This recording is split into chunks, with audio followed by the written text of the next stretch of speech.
Hi everyone and welcome to captain. So यार आज वाली वीडियो में मैं आपको प्रॉपर एक परफेक्ट स्ट्रैटेजी बताऊंगा कैसे आपको मॉक टेस्ट अटेम्प्ट करना चाहिए, कैसे आपको मॉक टेस्ट को एनालाइज करना चाहिए, कैसे आप ज़्यादा से ज़्यादा मॉक टेस्ट के अंदर स्कोर कर सकते हो। ये टॉपर्स की स्ट्रैटेजी कोई नहीं बताएगा आपको, बहुत इंफॉर्मेटिव वीडियो होने वाली है। यार सबसे पहली चीज़ जो आपको ध्यान रखनी है, फ्री मॉक टेस्ट आपको लगाने ही लगाने हैं। मैं आपको एक राज की बात बताता हूँ, जितनी भी कंपनीज आपको फ्री मॉक टेस्ट देती है ना, वो अपना बहुत ज़्यादा टाइम, बहुत ज़्यादा एनर्जी उन मॉक टेस्ट के अंदर लगाती है। क्यों? क्योंकि उन्हें न्यू स्टूडेंट्स का एनरोलमेंट उन्हीं मॉक टेस्ट के बेसिस पे लेना होता है। तो हर एक कंपनी जो भी आपको फ्री मॉक टेस्ट देती है उसको ज़रूर लगाओ। वो बहुत अच्छे मॉक टेस्ट आपके जो है लगे होते हैं। यार हम भी कंपनी रन करते हैं, हमें पता है बाकी के लोग कैसे कैसे काम कर रहे हैं, क्या चल रहा है मार्केट के अंदर, हमें सब कुछ पता होता है। आप प्लीज फ्री मॉक टेस्ट हर एक कंपनी का लगाओ, जो भी कंपनी आपको दे रही है उसको प्रॉपर लगाओ, इसका बहुत अच्छे से यूज करो। ठीक है। नेक्स्ट आपको जो ध्यान रखनी है, आपका जो भी टाइम स्लॉट पे एग्जाम होता है, यार इस बात को समझना, आपका जो एग्जैक्ट टाइम आपको पता चलेगा कि भाई किस टाइम पे आपको कौन सा एग्जाम होने वाला है, वो एग्जाम से 4-5 दिन पहले पता चलता है। एडमिट कार्ड हमारा 4-5 दिन पहले आता है। बट हमें ये समझना पड़ेगा कि जो हमारी शिफ्ट्स होते हैं उसके टाइम तो हमारे फिक्स्ड है, 9, 12 और 3। तो आपको जो है आपके ब्रेन को अभी से ही ट्रेन करना है इस तरीके से कि वो 9, 12 और 3 इस टाइम पे प्रॉपर एक्टिवली काम करे। भाई अगर आपका मान लो दोपहर को 3 बजे का सोने का टाइम है, आपका पेपर इस टाइम पड़ गया, तो आपकी एफिशिएंसी ब्रेन की नहीं आ पाएगी इस टाइम की। और एग्जाम वाले दिन कोई अलग से चमत्कार भी नहीं होगा कि आपके पास दैवीय शक्ति आ जाएंगी। ठीक है। तो आपको ब्रेन को अभी से जो है ट्रेन करना है, उसी टाइम स्लॉट के अंदर पेपर दो। हाँ, अभी आपके पास टाइम आपका एग्जैक्ट नहीं पता, तो एटलीस्ट इस 3 टाइम पे आप आगे पीछे करके कभी 9 बजे दे दिया, कभी 12 बजे दे दिया, कभी 3 बजे दे दिया, ऐसे आपको मॉक टेस्ट जरूर लगाने। ठीक है। नेक्स्ट स्टेप है आपकी सेक्शंस आपको फिक्स करने। यार देखो, अभी अगर मैं CUET की बात करूं, CUET में अगर मैं जनरल टेस्ट की बात करता हूं, तो उसमें हमारा एक ही सेक्शन हमें होता है, उसके अंदर अलग अलग सेक्शंस नहीं होते। बट बाकी अदर भी हमारे एग्जाम्स होते हैं, लाइक आपका आईपीमैट रोहतक होता है, जिपमैट होता है, इन सब में आपके अलग अलग सेक्शंस होते हैं। तो आपको क्या करना है, इसमें आपको आपके सेक्शंस जो है फिक्स करने हैं। मतलब कि फॉर एग्जाम्पल, जैसे कि मैं जो हूँ, पेपर जैसे मेरे पास आता है, तो मैं सबसे पहले अगर मैं सेक्शन स्विच कर सकता हूँ तो मैं क्या करता हूँ, सबसे पहले वर्बल एबिलिटी पे जाता हूँ, मैं इंग्लिश लैंग्वेज की तरफ जाता हूँ, क्योंकि मुझे वो करने में कंफर्टेबल होता है और मैं उसको जल्दी से कर ले जाता हूँ। इससे होता क्या है, एग्जाम के स्टार्टिंग में ही मेरा जो है कॉन्फिडेंस बिल्ड हो जाता है और मेरा वो सेक्शन बहुत अच्छे से तैयार हो जाता है। तो क्या एक स्ट्रैटेजी, क्या एक फिक्स ऑर्डर आपके सेक्शंस का होने वाला है, जो स्टूडेंट टू स्टूडेंट जो है वो वैरी कर जाता है। फॉर एग्जाम्पल, जैसे कि मैं अपनी बताऊं, मुझे जीके करना बिल्कुल ही पसंद नहीं है, क्योंकि मेरा जीके अच्छा नहीं है। तो और जीके में ऐसा भी नहीं है कि अगर मुझे जीके को क्वेश्चन नहीं आता तो चलो मैं एक्स मान लूँ। फॉर एग्जांपल, क्वेश्चन आता है कि गांधी जयंती कब होती है, अगर मुझे ये बात क्लिक नहीं कर रही है तो मैं ऐसे नहीं मान सकता कि चलो गांधी जयंती को एक्स लेट कर ले, उसको सॉल्व करें। नहीं, जीके आता है, नहीं आता आप कुछ नहीं कर सकते ना भाई, आप उसको लेक्स लेके एक्स लेके सॉल्व भी नहीं कर सकते। तो यहाँ पे मैं क्या करता हूँ, जीके को टाइम डिवीजन बहुत कम रखता हूँ कि भाई जीके का जो भी मेरा सेक्शन होगा, अगर मेरे पास 20 क्वेश्चन है, 25 क्वेश्चन है, मैं उसको हार्डली 5 से 7 मिनट ही दूंगा, इससे ज़्यादा नहीं दूंगा, क्योंकि आर पार की गेम है, आता है तो आता, नहीं आता तो नहीं आता, कुछ नहीं कर सकते वहाँ पे।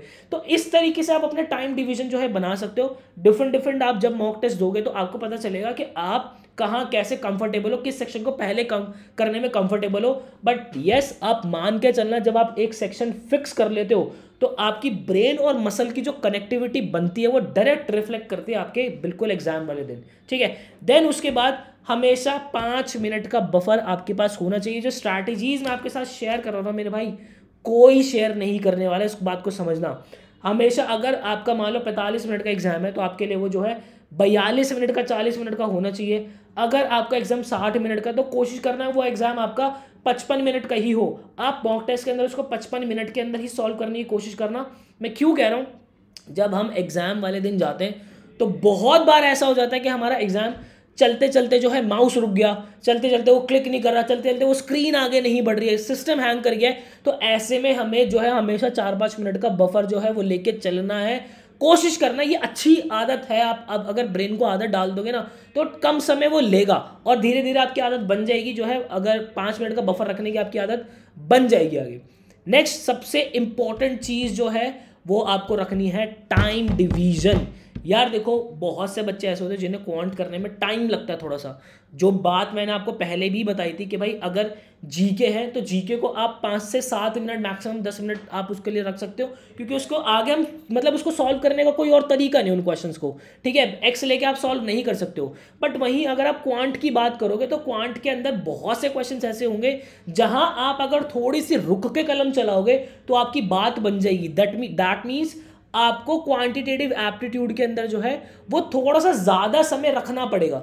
तो वो जो टाइम डिवीजन है कि किस सेक्शन को आप कितना टाइम दोगे, ये आपको फिक्स करनी पड़ेगी और ये आपको पत्थर की लकीर बनानी पड़ेगी। फॉर एग्जांपल अगर मैं वर्बल की बात करूं तो भाई वर्बल सॉल्व करने में 12 से 13 मिनट के अंदर आराम से 20 से 22 क्वेश्चन हो जाते हैं। तो उस हिसाब से आप अपना डिवीजन इसका बना के चलो कि भाई इंग्लिश लैंग्वेज के जो मुझे क्वेश्चन है वो इतने देर के अंदर खत्म करने। बात आ रही समझे। हालांकि ये चीज़ CUET के अंदर जो है अप्लाई नहीं हो पाएगी, क्योंकि वहाँ पे क्वेश्चंस जो है वो अगर मैं जनरल टेस्ट की बात करता हूँ तो उसके अंदर आपके जीके और आपका जीके क्वांट और आपका लॉजिकल रीजनिंग के क्वेश्चन मिक्स आते हैं। बट जहाँ आपके सेक्शंस आते हैं दूसरे एग्जाम्स के अंदर वहाँ आपको फिक्स करने ही चाहिए, ठीक है। सबसे इंपॉर्टेंट जो मेरी टिप है वो है आर्ट ऑफ स्किपिंग। यार ये एक ऐसी रामबाण चीज़ मैं आपको बता रहा हूँ, आपको ना पेपर करने में एक अलग ही लेवल पे कॉन्फिडेंस देगी। सबसे पहले आर्ट ऑफ स्किपिंग क्या है, जो हमारा एक मॉक टेस्ट होता है वो हमेशा 3 राउंड के अंदर हमें कंप्लीट करना चाहिए। क्या है वो 3 राउंड, इसको समझते हैं। सबसे पहला राउंड हमारा उन क्वेश्चंस का लगता है जिसके अंदर हम 100% श्योर होते हैं, जो छोटे क्वेश्चंस होते हैं जिसको ज़्यादा पढ़ना भी नहीं पड़ता और वो हमने बहुत बार प्रैक्टिस करी होती है, जो कि हमारे शॉर्ट होते ही होते हैं, ठीक बिल्कुल करेक्ट होते ही होते हैं। इससे होता क्या है, इससे ये होता है कि हमारे छोटे क्वेश्चन जब जल्दी हो जाते हैं तो हम जो है जो क्वेश्चन हम आगे कर सकते हैं उसको मार्क फॉर रिव्यू करते चलते हैं। फॉर एग्जांपल मान लो आप 6th क्वेश्चन पे पहुंचो, 6th क्वेश्चन आपने देखा कि एक बहुत छोटा क्वेश्चन है, आपने इसको जो है कर डाला। अब जैसे आप 7th क्वेश्चन पे है, आपने देखा कि क्वेश्चन बड़ा है, इसको बाद में पढ़ूंगा, तो आपने इसको क्या कर दिया, मार्क फॉर रिव्यू कर दिया। उसके बाद आप आगे आए, क्वेश्चन सॉल्व करने लगे बट वो उतना नहीं हो तो आपने उसको मार्क फॉर रिव्यू कर दिया। उससे होता क्या है, उससे ये होता है कि पहले ही राउंड के अंदर आपको पता चल जाता है कि कितने क्वेश्चंस जो है वो आप कर चुके हो, कितने और अटेम्प्ट आप कर सकते हो, कितने और अटेम्प्ट करने की गुंजाइश है, और कैसे कितने ऐसे क्वेश्चंस हैं जो कि बिल्कुल ही नए हैं, जो कि हमें हो सकता है कि हमें आगे छोड़ने भी पड़े। तो पहला राउंड जब हमारा बेसिक क्वेश्चंस का हो जाएगा, उसके बाद जो हमारे मार्क फॉर रिव्यू वाले क्वेश्चंस होते हैं हम उनको अटेम्प्ट करना शुरू करते हैं कि भाई इन क्वेश्चंस के अंदर मुझे उम्मीद है कि इन क्वेश्चंस को मैं कर ले जाऊंगा। कहीं पे कुछ कैलकुलेशन मिस्टेक हो रही होगी, कहीं पे कुछ मैं जो है फॉर्मूला में थोड़ा भूल रहा हूँ, बट हो जाएगा। देन उसके बाद हालांकि 2 राउंड के अंदर अंदर हमारा टाइम जो है वो खत्म हो जाता है। तीसरे राउंड के लिए आपको फिर भी टाइम बचता है, तो वो क्वेश्चंस जो कि इससे पहले आपने देखे ही नहीं, जिसका कॉन्सेप्ट आपको पता ही नहीं है, वो बस देख के आप दिमाग लगा सकते हो कि हाँ भाई कैसे मैं क्या इसके अंदर अप्रोच रख सकता हूँ, ठीक है। तो ये आर्ट ऑफ स्किपिंग मेरे भाई, अगर आपने अभी से अपने मॉक टेस्ट को 3 फेजेस के अंदर करना शुरू कर दिया, आप यकीन मानना आपकी मॉक टेस्ट अटेम्प्ट करने की, पेपर अटेम्प्ट करने की स्ट्रैटेजी बहुत एनहांस हो जाएगी। देन उसके बाद सबसे इंपॉर्टेंट एनालिसिस रिपोर्ट। यार एनालिसिस रिपोर्ट एक आना बहुत ज़्यादा ज़रूरी है, एक अच्छी रिपोर्ट आना बहुत ज़्यादा ज़रूरी है। क्यों ज़रूरी मैं आपको बताता हूँ। यार देखो, अगर आप एडू कैप्टन के प्रीमियम मॉक टेस्ट अगर मैं आपको दिखाऊं तो आप लेट्स से यहाँ पे हम मान लेते हैं टेस्ट सीरीज़ के अंदर आ जाते हैं, ठीक है। टेस्ट सीरीज़ जो है हमारी, और यहाँ पे जो है हम CUET के अंदर टेस्ट सीरीज़ में आ जाते हैं। अब CUET टेस्ट सीरीज़ का मान लो ये जो मेरा पहला मॉक टेस्ट मैंने अगर दे दिया है, तो यहाँ पे जो हम आपको स्मार्ट एक जो रिपोर्ट बना के देते हैं वो क्या है, हम ना क्वेश्चंस को अलग अलग कैटेगराइज कर देते हैं। कैसे कैटेगराइज कर देते हैं, आप यहाँ पे देख रहे हो, इसके अंदर वही क्वेश्चंस आएंगे जो सारे आपके करेक्ट है, इनकरेक्ट में वही क्वेश्चंस आएंगे जो आपके सारे इनकरेक्ट है, और अनअटेम्प्टेड में आपके वही क्वेश्चंस आएंगे जो कि सारे आपने अनअटेम्प्ट छोड़े हैं। इससे होता क्या है, मैं हमेशा से स्टूडेंट को एक सलाह देता हूँ एक एरर नोटबुक बनाने की। वो एरर नोटबुक क्या होता है, जितने भी हमारे इनकरेक्ट क्वेश्चंस होते हैं और अनअटेम्प्टेड क्वेश्चंस होते हैं, मैं उन क्वेश्चंस को एरर नोटबुक में जो है लिखना शुरू कर देता हूँ। उससे होता क्या है, जैसे कि मान लो मैं एंड में आया, मैंने एक क्वेश्चन देखा, अब ये क्वेश्चन मैंने पढ़ा कि ठीक है ये क्वेश्चन, अब जो मुझे सोल्यूशन दिया गया है वो मैंने सोल्यूशन देखा कि अच्छा ये अप्रोच थी इस क्वेश्चन को करने की, तो अब हो सकता है कि ये क्वेश्चन पढ़ के मुझे जो है वो समझ में आ जाए, नहीं भी समझ में आया तो एडू कैप्टन आपको इसी के नीचे जो है वीडियो सॉल्यूशंस भी देते हैं। आप देख सकते हो यहाँ पे फैकल्टी आपको प्रॉपर सॉल्व करके क्वेश्चन बता रही है कि किस तरीके से आप सॉल्व कर सकते हो। ये होती है हमारी प्रॉपर मेहनत, ये होती है एक स्मार्ट टेस्ट सीरीज जो कि आपको कहीं पर भी अटकने नहीं देती। स्टिल अगर आप यहाँ पे कहीं पे भी अटक जाते हो तो दैट मीन्स आपको थोड़ा सा कॉन्सेप्ट जो है आपको जाके पढ़ना पड़ेगा। आप इजीली उस कॉन्सेप्ट पे जाके उसको थोड़ा बहुत पढ़ लेते हो, गूगल कर लेते हो, रिसर्च कर लेते हो, आपका क्वेश्चन वहीं पे क्लियर हो जाता है। तो ये स्मार्ट टेस्ट सीरीज जो है वो आप भी परचेज कर सकते हो भाई, बिल्कुल बहुत अफोर्डेबल रेट के अंदर आप इसको परचेज कर सकते हो। कितने रुपए के अंदर आप परचेज कर सकते हो? मात्र 299 रुपीज के अंदर आप परचेज कर सकते हो भाई। ये वो प्राइस है जिस प्राइस के अंदर आप जो है मोमोज खा जाते हैं। देख लो 299 रुपीज के अंदर आप परचेज कर सकते हो। क्या मिल जाते हैं?